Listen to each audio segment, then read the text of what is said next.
Good morning and welcome to the Non-Renewal Process webinar. This is Jan Richardson in Human Resources with Talent Management and HRIS. We're going to be talking with you this morning about the non-renewal process and wanted to give you a little bit of background before starting. The non-renewal process was selected by executive staff for the APQC process improvement last fall. Our APQC team has representation from principal, HR team lead, our legal department, employee relations, and talent management working on this project. As a part of the APQC process, 22 new principals were interviewed last fall regarding how prepared they feel to make a non-renewal recommendation. Overwhelmingly, we heard that there is a need for improved training and communication, and this webinar is one of our efforts with others to follow in meeting those needs. We are recording this webinar for your review at a later time if you need it, and as we go through the webinar, if you have questions, please use the question section, not chat, to type in those questions. So as we get started on the webinar, we just want to do a reminder of our policy. Board Policy GCOB Section 5 does address our non-renewal process.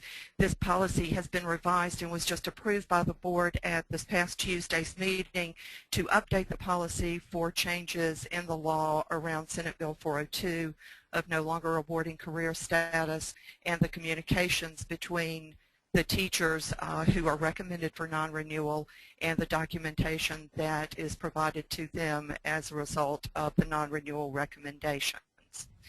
As you know, the board has the decision, the final decision for non-renewals due to performance, misconduct, or any other sufficient reason that's prohibited by state or federal law.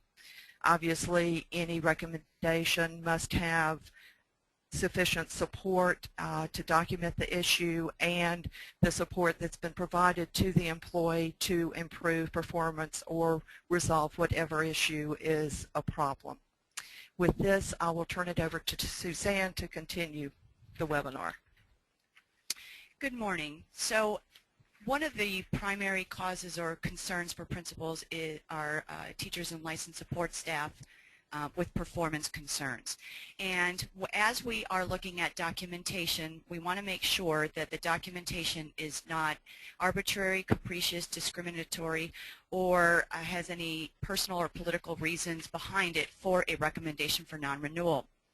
So looking at performance concerns, teachers and licensed support staff that do not meet the minimum performance expectations after support has been provided, and that's the key word, are subject to non-renewal for performance. The criteria that we use for this non-renewal for performance, we look at the summative evaluation ratings and making sure that they are not meeting the minimum performance expectations. We also check to make sure that all statutory requirements of the evaluation process were followed. And later on we will take a look at a new form called the Principal Summary Form. It's an updated form that we used last year, and we will definitely go into more detail. We want to show that documentation is complete and it shows a pattern of performance that supports the principal's recommendation for non-renewal. So the one document that we use in talking about the expectations for performance is this minimum performance expectations document. We are hoping that you have shared it at the beginning of the school year, also that you make it part of your onboarding plan for all new hires as they come in through the school year. And also you may want to consider having teachers sign off that they've read and understand it and possibly make it part of your handbook. So on the left side you'll see the groups of teachers, and the difference this year has been with the SP1 versus SP2. So really hone in on that when you're looking at this performance checklist or this performance documentation here. We also, in the middle column, notate who those employees are, and then to the far right, these are the expectations. You definitely want to make sure you go through this as you are hiring new employees. Specifically, I can think of employees at the PB4 group who come in from other districts with experience and have had a shock in the past when they see this minimum performance expectation and didn't realize where they needed to fall at the end of the school year. Another reason for non-renewal is licensure deficiency. Licensure deficiency letters will be delivered through email directly to that employee on a biweekly basis beginning in March. The dates of the letters that will be emailed are March 11th and the 25th, April 8th and the 22nd, and also on May 6th. So there will be quite a bit of communication between now and then to these employees. They must hold a clear license with an expiration date beyond June 2015 in order to receive a contract for the next school year. So if the licensure deficiency has not been cleared by May 1st, the employee will be recommended for non-renewal. If the licensure deficiency has not been cleared by the date of the board vote, which is around June 9th, the employee's contract will then be non-renewed. However, if the employees whose contracts are non-renewed for licensure deficiency may apply for open positions once they have cleared their license and they are able to show us that license. And then the third reason for non-renewal can be misconduct, and this one is a little bit more in depth. So for this one, with instances of misconduct, we ask that principals document these cases and escalate them to employee relations as needed. However, you will also want to work with your HR team leader, perhaps because the HR team leader may have working knowledge of the employee or employees during the course of the school year. Employee relations will review a principal's documentation and investigate, and then cases will be recommended for non-renewal if they are appropriate.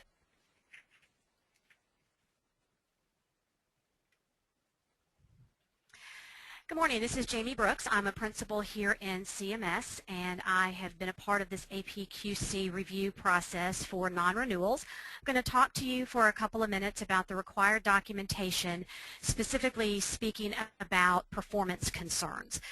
Before we go over some of this, the first thing I want to say is the importance of this being a proactive process. There's nothing worse than waiting until March and realizing that you need to pull together documentation for a staff member whose performance has not been at the level that it needs to be. So this is something that really needs to be discussed in the summer with your admin teams and at the beginning of the year with your admin teams and throughout the year as you go along. But if you get to the point come April where you are going to recommend non-renewal due to performance, the following things have to be included for the Board of Education to consider your recommendation. The first thing is that you will have to have your principal summary, the non-renewal for performance form. You will also need to make sure that you have observations with areas of concerns clearly identified. The first thing I want to say about this is that it's extremely important that all pieces of the observation are done correctly in my talent within the time frame. If you have anything that is not properly signed off, or if you have an observation that's gone over the 10-day limit, it could be reason for the non-renewal to be sent back. So just make sure in cases of non-renewal that your paperwork for your observations is spot on. Anybody that you have got performance concerns with and that you're going to recommend non-renewal, that person needs to have a minimum of 3 observations. You can certainly have more than that, but 3 would be the minimum. It would also be highly recommended that you have more than 1 person completing these observations. And obviously, as has been said by HR before, if this is a non-renewal request, the principal himself or herself really needs to be one of the persons that has done an observation on this staff member. So observations are key, and when I go back to that bullet where it says areas of concern clearly identified, If you are recommending non-renewal due to Standard 4 and the instruction in the classroom, that needs to be noted throughout the observations so that the board can see a pattern of concerns within Standard 4 noted on each of the observations. It's just very important that you're consistent with what you put in the observation and what you put in your principal summary at the end. You need to make sure that you have their summative evaluation completed, and while we sometimes have our APs help us with these, if it is a staff member that you're going to recommend non-renewal for, the principal needs to be the one who has completed that summative evaluation. Do not delegate a non-renewal summative to a dean or to an assistant principal. Also very important in that summative that it aligns with the concerns that you've noted in each of the 3 or more observations throughout the year. Consistency here with your concerns is very important. We don't want to see one where we've changed our concerns with each observation and then come summative time we have additional concerns. We want to show a pattern of concerns that have been addressed with support being provided. The record of evaluation activities needs to be completed. That's going to be within my talent. The record of PDP activities needs to be done. This can be a tricky one. There's so many different boxes to click. You need to ensure that the initial PDP review has been completed and all the green checks appear on your My Talent screen, that the mid-year review needs to be completed with all the green checks, including their mentor signature if they have a mentor, and the end-of-year PDP needs to be reviewed as well. With one that is a non-renewal, it's a good idea to make sure in the comments section that your comments about their failure to grow and meet their goals is being documented just as you're going to show in their summative. The PDP end of year, I just said that. Performance counseling letter must be completed for any staff member that you are going to recommend non-renewal for. This form is now in My Talent, but that has got to be completed. I want to say this about a performance counseling letter. It is not meant to be a form to scare an employee to try to make them quit or to scare an employee to make them feel like you are trying to push them out of the career. The purpose of a performance counseling letter is to do just that, to counsel them, to support them, and to coach them. If the concerns that you've had about performance all come under Standard 4, then your performance counseling letter goals should align to the concerns in Standard 4. It is not advised to all of a sudden create a performance counseling letter with goals for improvement in all 5 standards. I have known folks that will do that, and they will put out goals for the teacher in standards 1, 2, 3, 4, and 5 to the point of making it almost insurmountable. That is not the purpose of a PCL. The purpose of a PCL is to identify the areas of utmost importance for their growth and to work with them on that area. Prioritize within the PCL. And then along with that PCL, you have got to have evidence of checkpoint meetings, preferably with memos that have been signed by both you and the teacher when you deliver that memo to them following the checkpoint meeting. The principal summary form, Suzanne is going to show that to you in just a few moments. Some other suggested pieces of documentation, not necessarily required but strongly suggested, would be some walkthrough observations where again you continue to talk about the things that have been the concerns, and coming back to anything in the PCL that you're coaching this staff member on, it would be wise to comment on those things within the walkthroughs. Also a good idea for those walkthroughs to be done by multiple different staff members. You might want to include any academic facilitators, math facilitators, and sometimes we even will have some outside observers come in as well, just to have a lot of different eyes on the situation. A teacher support log or any other evidence of support, one thing that's really good is just to create a Word document where anytime you or a facilitator or another administrator provides any kind of support for this teacher, to go ahead and log it at the time. Anything that you can show that you have done in order to provide that teacher with support. If you've done school-wide professional development, put that on there. If you've gone into PLC meetings, if your facilitators go in and provide PD within those, put that on there. The whole purpose is to show that you are attempting everything you can to support and coach this teacher to a level of proficiency. You need written documentation pertaining to any of your performance concerns, any written warnings that you've done, and those all, like I said, need to be in memo form, and it is always suggested that you initial them and have the employee initial them so that later on they cannot come back and say they never received a copy. Any other relevant communication that demonstrates support that you've given them, feedback, evidence, if you've given them a substitute day to go around and observe with another teacher, have evidence of that. If you've done any videotaped coaching with them, any co-teaching with them, with a facilitator, anything of that nature is also helpful. Any related colleague or parent concerns that pertain to the teacher's performance, but it is extremely important that you know that any time a colleague or a parent or a student voices a concern about a teacher's performance to you, you must share that concern with the staff member. You cannot simply collect email documentation from parents and then in the end put it in a packet if you've never had a conversation with the staff member about those concerns. They have to be told about the concerns so that they have an opportunity to both address those concerns and work to improve upon them. If it's a parent or a colleague that want to remain anonymous, that's fine, but it is still important that they know that these concerns are coming in and specifically what those concerns might be. And then any other documentation that you might keep in your building that supports your recommendation. You'll have a summary document at the end. The form has been updated, and it's going to take the place of that former narrative that we used to do that we put into chronological order, and Suzanne's going to show you that form here in just a second. But the contents of that form will include your recommendation, a documentation checklist, which will include all the required documents that I just reviewed, any additional documentation that we just talked about, a summary of your overall performance concerns, and again, keep it concise, keep it to the most important things that you've been focused on. Don't try to summarize all 5 standards. Statutory requirements checklist, and very, very important, a summary of the support you've provided to the staff member. Again, the PCL was a support document, not a gotcha, I'm trying to get rid of you document. It was, here is all the things I'm doing to help you, and we've got to show that we tried to provide them with that help, but they did not reach the level of proficiency in our minimum standards. All right, so what we're going to do now is take a look at that principal summary document that has been updated. Similar to last year's document, but updated a little bit more tight, a little bit more concise.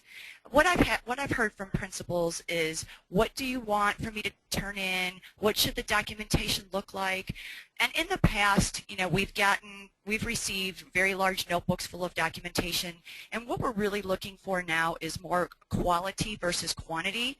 So that's why we tried to narrow our focus with this document. So while Danielle's looking for it, basically what the document does is it's a narrative. It's basically telling the story about the employee since he or she has been working at your school. So you're taking us from day one till the point where you've recommended them, basically telling us everything you've done as an administrative team for the employee, showing the support. The documentation that we are looking for, a record of teacher activities form, and that's a really good form, especially if you have to make any changes for anything in terms of the process. You can notate it. So here we have the form, and at the top you'll see all the information that we need. If you're missing anything, you can always ask your HR team leader for some of that information. Then as we go down, you'll see the documentation that we're looking for. So as I mentioned, the record of a teacher activities form, we're looking to make sure that you have the observations, that the summative evaluation is in there, the PDP record of activities, the professional development plan is in there, and really with that we're looking for all pieces of it and to make sure it's been signed off by all parties. And I know when I work with ER, they will ask me to go back and find the signed documents. So make sure that all parties that are working with these employees are signing off. Definitely looking for that PCL, showing an evidence of support. One of the things that I've been asked about is, how do I close out a PCL? And for now, if you would like to come up with something just saying that the employee has satisfied the PCL with the date and attach it, for now that's all we can use. But we need to know by the time we're finished with this documentation, have they satisfied the PCL or have they not? Have they accomplished the goals? We're also looking for the regular checkpoint meeting documentation. And then the additional documentation is there to show more support. So any written warnings, the teacher support log is especially helpful if you've got facilitators working with your employee, if you have district level staff working with your employee. Any communication, I'm not asking for a binder full of emails, but we're looking for relevant email communication pertaining to the performance issue. Any misconduct letters, as you heard Jamie say, parent concerns, colleague concerns, student concerns are very, very valued, and I've never met a student who wasn't willing to share that concern, but if they're not, they're not, but it's very valued. As we go down on the document, you will see additional summary of performance concerns. We're looking to see where they fell out on the, where they landed with the summary evaluation. And then we're also, HR team leaders will be looking to make sure that all the statutory requirements have been met. So that is really a key piece that we have to keep our focus on. And then the summary of support provided by the school, again, you're just giving us exactly what the school has done. We heavily believe in walkthroughs. I think there's a lot of value to that.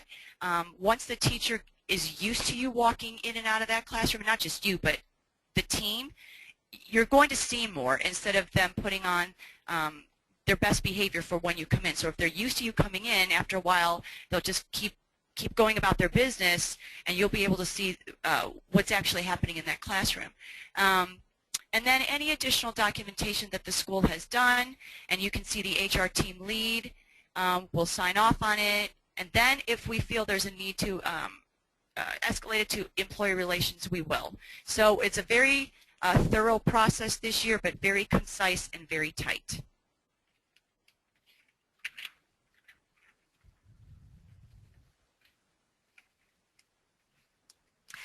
Okay, let's talk about how do you communicate with the employee that you have the performance concerns about.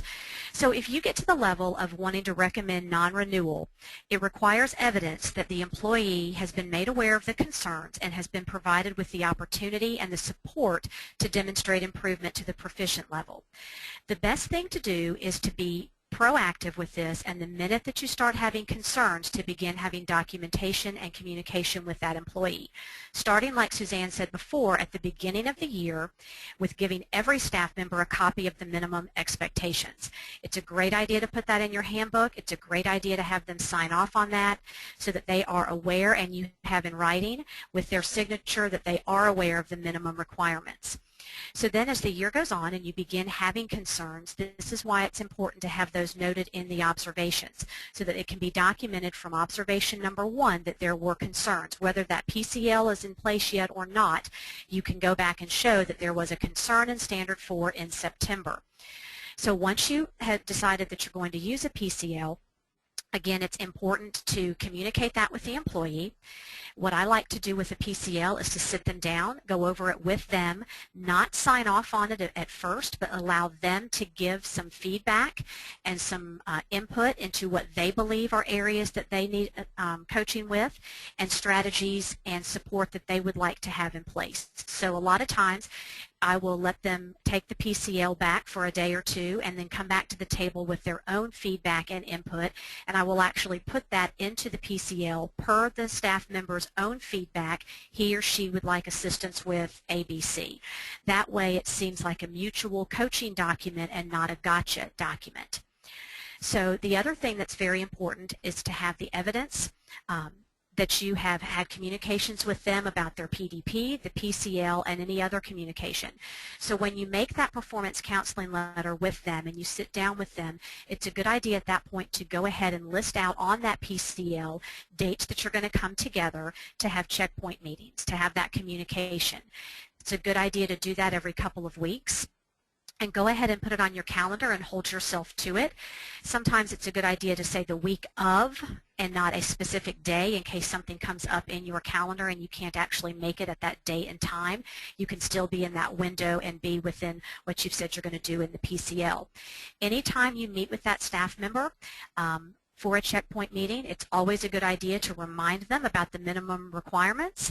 It's always a good idea to remind them that if you were completing the summative at that time, they would still be in risk of not meeting the minimum requirements.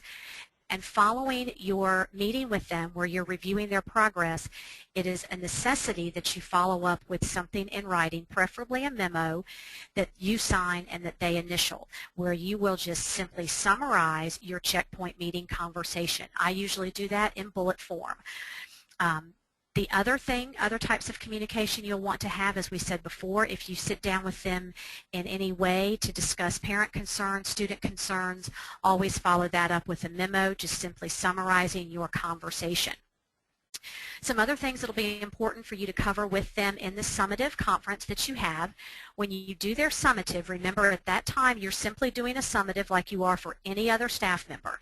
So you will go over their summative ratings. It's a good idea with a person that is in danger of being recommended for non-renewal to have another administrative team member in there with you during that summative, but review their summative ratings and compare that to the minimum performance expectations and show them where they have not met those minimum performance expectations. I'd like to also point out that it's a good idea to let them have a copy of their summative prior to that meeting. Send it to them a day or two ahead so that they are not caught off guard and so that they can be prepared to have a conversation with you, because that is what a summative evaluation should be, a conversation. You will also want to talk with them about other performance factors that have gone on throughout the school year, the efforts that you've given them, the coaching, the things that you've tried, any effort that you've seen on their part, any areas of improvement on their part, and then any other considerations in the process, including licensure and any misconduct. In that summative, again, you need to make sure you explain the minimum performance expectations. This should not be the first time they've seen that document. Make sure they understand that their summative ratings are not hitting that minimum. Review the summative form with them, compare it against the matrix, and give them an opportunity to ask you questions and to provide you with additional input or artifacts. If they can provide you with input and artifacts to change a rating, then you should do that through a conversation, as long as the input and the artifacts demonstrate an impact on learning within the classroom. Because we've told the staff that these documents, these are coaching documents. But again, this is why it's important to let them see their summative prior to the day of your meeting so that they can come with anything and feel that they're being listened to. So some sample talking points for a teacher that is in danger of being recommended for non-renewal. You might want to stick fairly close to a script and again have another person with you, script taping what you say so that it cannot be misconstrued later. So you might say, as a second-year teacher, CMS has minimum performance expectations for summary ratings as outlined in the matrix, which was reviewed with you at the start of the year, throughout the year, and during your, each of your evaluations. As we've previously discussed, your performance continues to fall below the minimum expectation, even though supports were provided throughout the year to help you improve. You should not tell them at this time that you are planning to recommend them for non-renewal. You are simply doing their summative, you are simply doing their summative as you are doing with all other employees, and you're just pointing out that their ratings do not meet the minimum requirements, but you should not tell them they're being recommended for non-renewal. You should then give them an opportunity to provide you with feedback and listen to them and answer questions that they might have.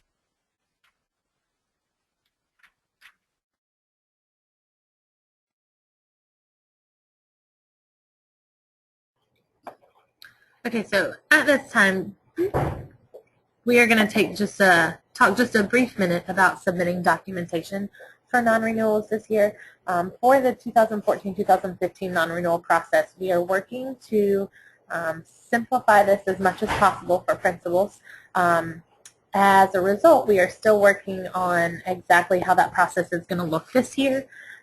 We are creating a step-by-step guideline document that will be provided in the documentation toolkit that we'll also show you in just a moment on the Talent Management intranet site. Once that document has been posted, we will also make sure that it is communicated through the HR team lead update, that document is available to you. Just as a reminder, when saving documents for submission for non-renewal, all file names should start with the employee's name in last name, first name format. That way we can see right away which employee each document is for.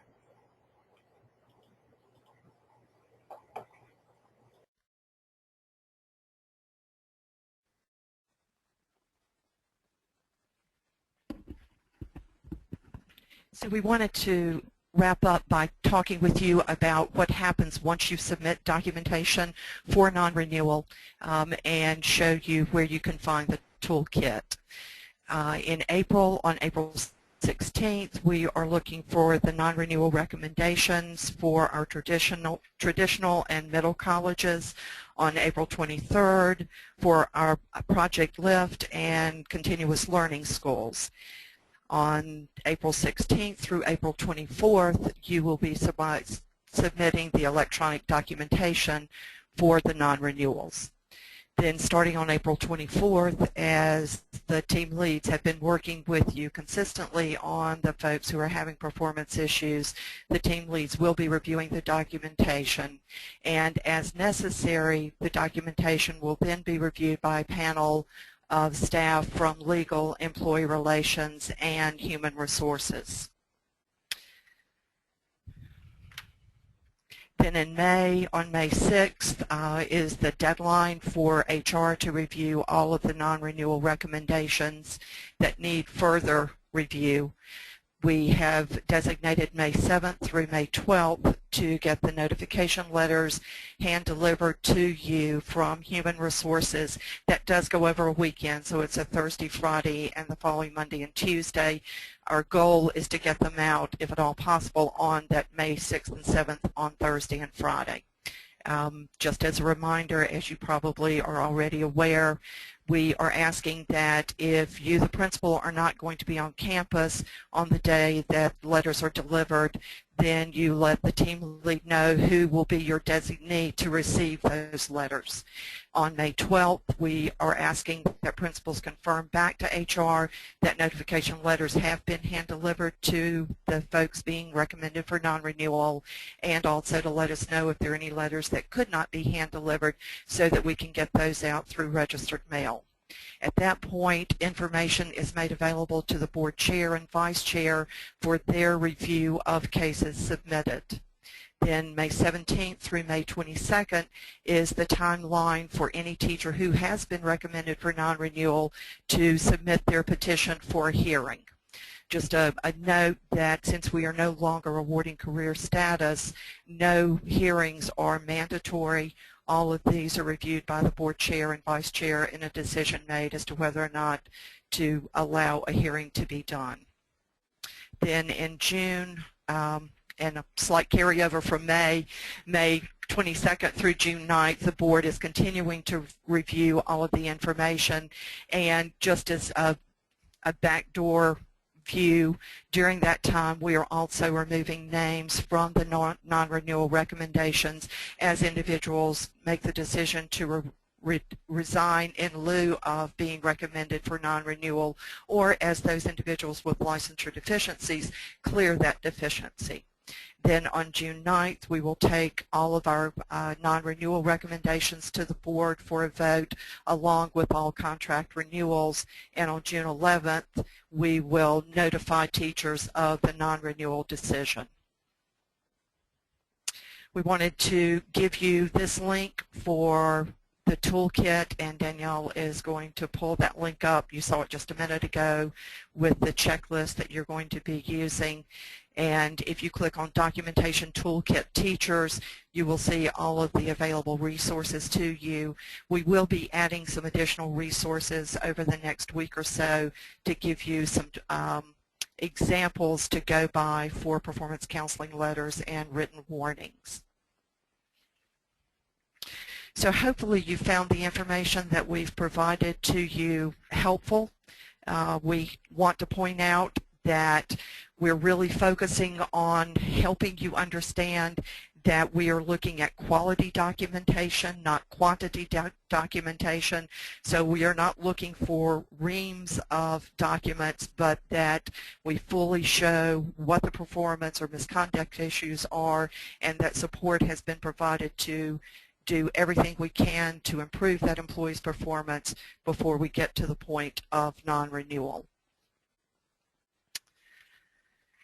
And as we wrap up the non-renewal webinar, again, I don't know if we've had questions. Will you go back a slide? Sorry. We've not had any questions submitted during the webinar. Just a reminder that if you want to receive renewal credit, be sure to register in My Talent if you've not already done so. Registration is available through today for today's session. And again, remember to do the survey in professional learning so that you will receive credit. And so at this point, we'll see if we have any additional questions.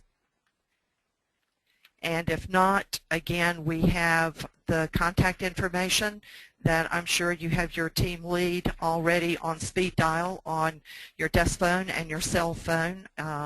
But you can also use the 343-1690 number to get to your team lead. And as we move forward with the process for submitting electronic documentation, we will certainly give more information, and you may also email talent management if you encounter any problems, and the email address is listed below. If you have any questions, we'll be on for a few more minutes if you have any questions that you want to submit. And with that, we thank you for your time today. We know it's a busy time and hope that you have a great weekend. Thank you.